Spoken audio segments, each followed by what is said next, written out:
So, you want to know how I got here? Yeah, I'll tell you my story. It all started like this. I just finished feeding the hogs when the power went out. That happens from time to time out here in the country. I tried calling the electric company, but the lines were dead. I didn't think too much of it at the time.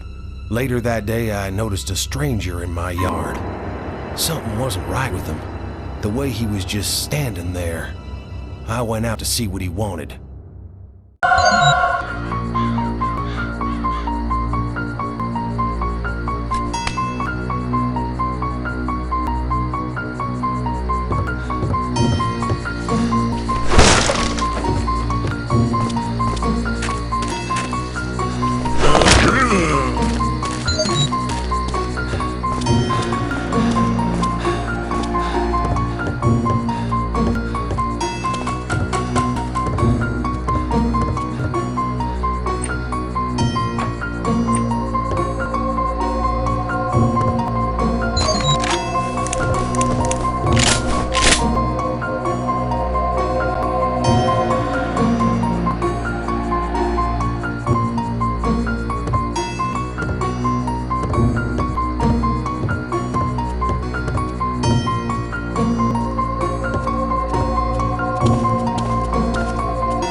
I killed the stranger. Looked like they fell in a septic tank and fell before, so I sure was real spooked.